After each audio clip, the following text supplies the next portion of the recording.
জীবনে সবার কাছে ভালো হতে পারবে না, চেষ্টাও করো না কখনো সবার কাছে ভালো হওয়ার জন্য, কারণ সবার কাছে ভালো হতেই হবে এমন মাথার দিব্যি কেউ তোমায় দেয়নি। আর তুমি বেঁচে আছো তোমার নিজস্বতায়। সেখানে তোমায় কে ভাবলো, কে খারাপ ভাবলো, তাতে কিচ্ছু এসে যায় না। দিন শেষে নিজের জন্য নিজেকেই থাকতে হয়, অন্য কেউ তোমার জন্য থাকে না, থাকেনি কখনো আর থাকবেও না।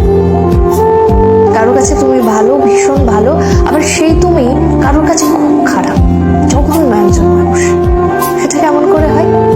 প্রশ্নটা মনের মধ্যে আসতেই পারে। আসলে আমাদের কে ভালো ভাবছে আর কে খারাপ ভাবছে সেটা বিপরীতে থাকা মানুষটার মানসিকতার উপরই নির্ভর করে। সেই পরিপ্রেক্ষিতে অন্যের মানসিকতার পরিবর্তনের ভার তো তুমি নিতে পারবে না।